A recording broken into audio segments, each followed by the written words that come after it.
ثم جعلناك على شريعة من الأمر فاتبعها ولا تتبع أهواء الذين لا يعلمون. Ustadz, bagaimana kita bersikap karena akhir ini ada seruan boikot produk Yahudi? Terus apa ini? MTK apa ini? MLK. Hah?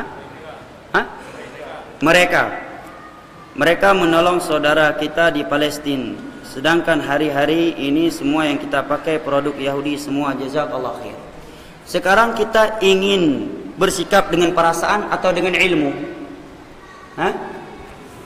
Dengan ilmu. Baik, kita lihat bagaimana muamalah Nabi di masa itu. Apakah beliau melakukan muamalah dengan Yahudi dan Nasrani? Beliau jual beli, ya kan? Dengan kaum musyrikin juga melakukannya. Secara tidak langsung kalau kita pakai akal, pakai perasaan, ini kan memperbaiki ekonomi mereka. Betul enggak? Ya. Kaum musyrikin juga beliau bermuamalah dengan mereka. Bahkan ketika sahabat yang mulia Thumamah bin Uthal, tokohnya Yaman. Sebagian ulama menyatakan dia raja di Yaman.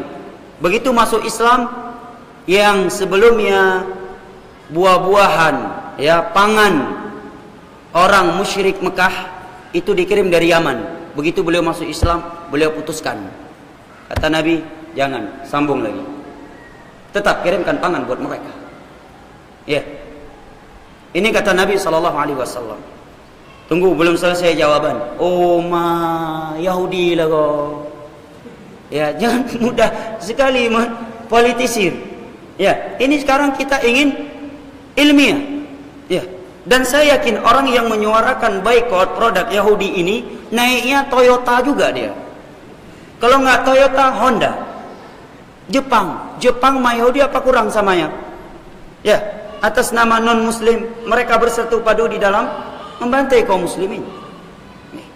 Seperti sebagian orang menyuarakan benci kepada sebuah negara karena antek-antek Amerika.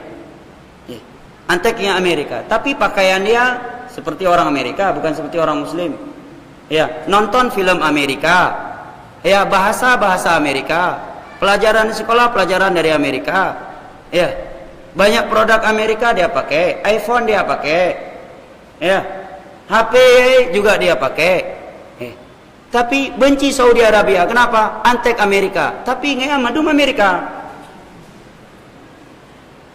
Kan kamu balik. Ini sekarang kita ingin dengan perasaan atau dengan ilmiah? Kalau ilmiah, Nabi SAW melakukan muamalah duniawiyah dengan non-muslim di masa itu. Yahudi Madinah dari dua kabilah, Bani Nadir, Bani Quraidah. Dan kaum musyrikin Makkah yang mengusir beliau. Muamalah duniawiyah tetap beliau jaga. Kedua, ada manfaatnya enggak kira-kira? Sekarang Anda boikot Aqua, rupanya paman saudara yang jualan Aqua. Hasil jualan Aqua, anaknya mondok tahfiz Al-Quran. Kita boikot Aqua. Mana nenek-nenek, ibu-ibu yang berada di pinggir-pinggir jalan jual Aqua, yang sehari-harinya kehidupan sehari-hari dia dapat dari jual Aqua di pinggir jalan supaya anaknya bisa sekolah, dirinya bisa makan. Kita boikot nenek-nenek tadi, nggak bisa jualan lain lagi. Ya kan? Boikot Pizza Hut. Ada apa dron toko Pizza Hutnya? Yang jual Aqua kaum muslimin ataukah bukan? Kaum muslimin. Sekarang kalau kita boikot berarti nggak kita beli. Apa yang mereka jual? Air dari sungai ini. Uang yang mereka jual hasilnya untuk mereka sholat juga kok. Mereka beribadah. Ini kalau itu kamu pakai perasaan, kan demikian. Sekarang secara hukum mana dalilnya? Tidak boleh membeli produk orang kafir. Dan apa manfaatnya memboikot yang seperti itu? Sekarang kita boikot Amerika, boikot ini, boikot itu. Tayung anak sholatnya, sholat capenya. Dari mana ya sholat? Bud anak sholatnya. Nabi menyatakan al-ahdul ladzi bainana wa bain as-shalah faman tarakaha faqad kafar. Hadis riwayat Abu Daud dari Buraidah radhiyallahu anhu. Perbedaan muslim dengan non muslim adalah salat. Ini perbedaan utama muslim dengan non muslim. Perbedaan muslim dengan non-muslim adalah salat. Man tarakaha faqad kafar. Yang meninggalkan salat secara totalitas dia kafir, keluar dari agama. Ini hadis riwayat Abu Daud dari Buraidah radhiyallahu anhu. Ini perbedaan yang paling utama antara muslim dengan muslim. Boikot aqua, boikot ini, Anda enggak salat, itu bentuk aksi bela Islam. Betapa banyak akhirnya tokoh-tokoh kaum muslimin dihancurkan dan seterusnya. Yang rusak ekonomi kaum muslimin juga. Boikot aqua, nanti beli apa? Produk daerah. Ya. Alhamdulillah enggak masalah. Tapi jangan sampai nanti demi menguntungkan partai sendiri, memanfaatkan suasana politik, ya, menguntungkan organisasi sendiri, mengatasnamakan Islam. Yang mudarat akhirnya orang Islam juga. Kalau benar-benar ingin, ya, menghentikan ekonomi orang-orang kafir, ya janganlah merokok lagi. Ya kan? Ya kan? Janganlah merokok lagi. Benek matoto ya talero nek bak petang mendang. Nek tang itangin pi atawa kafe pegat. Nek pegang ngambak meriah mendang nek. Nek bahu anjin yang ngambak meriah. Ini yang ingin kita renungkan ya jamaah. Sekarang sebagian orang, kita dari satu sisi kita apresiasi niat yang tulus menunjukkan ada rasa perhatian buat kaum muslimin di Palestina. Ini kita apresiasi, tapi bukan dengan perasaan aksi kita, harus di atas ilmu. Harus kita pikirkan aksi ini apa manfaat buat Islam. Taib, kalau ada manfaatnya, mafsadahnya akan lebih besar atau tidak ada? Kalau akan lebih besar, maka jangan lakukan. Kan begitu. Seorang muslim bijak. Nabi menyatakan min husni islamil mar'i tarku ma la ya'ni. Merupakan tanda Islam seseorang itu bagus dia meninggalkan sesuatu yang tidak bermanfaat. Allah berfirman dalam surat Al-Isra, "Wa la taqfu ma laysa laka bihi 'ilm. Inna sam'a wal basara wal fuada kullu ulaika kana 'anhu mas'ula." Janganlah engkau bersikap tanpa ilmu, sesungguhnya pendengaran, penglihatan dan hati itu kelak akan dipertanyakan. Akhirnya turun ke jalan demo. Baik, sekarang campur baur laki perempuan bersentuh-sentuhan di tengah jalan, itu budaya siapa? Dalam Islam boleh berbaur laki dengan perempuan tanpa uzur syar'i? Enggak boleh. Itu dari mana? Baik, asal muncul demo dari mana? Baik, Nabi 13 tahun di Mekah diusir. Ya, terdengar oleh para sahabat Nabi kaum besar, ada yang turun ke jalan, save Masjidil Haram, save Muhajirin, dan seterusnya. Di abad kedua, ketiga, keempat, kelima, keenam juga ada peperangan, perang Tatar dan seterusnya. Ada para Imam Syafi'i turun waktu itu, save ini, save itu. Enggak. Lakukan apa yang penting dan mampu kita lakukan. Kalau kita punya jalur ke pemerintahan, lakukan. Ya. Lakukan melalui jalur itu. Punya harta dan bisa disalurkan, salurkan. Ya. Dan yang semuanya kita mampu, dan itu adalah ibadah yang sangat mulia, sekaligus senjata jitunya kaum muslimin adalah doa.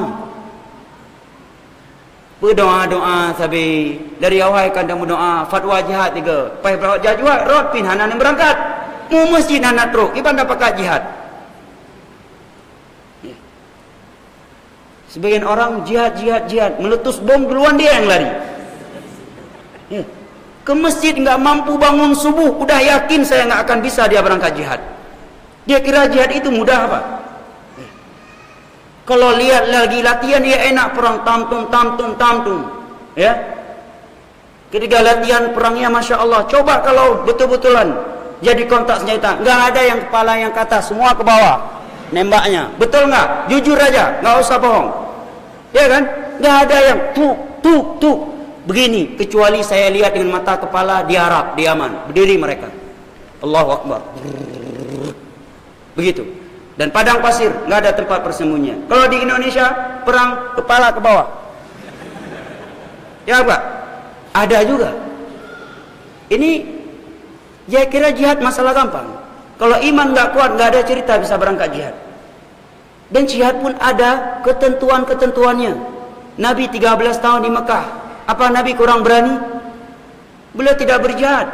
Pada di depan matanya sahabat Bilal disiksa, disiram dengan apa?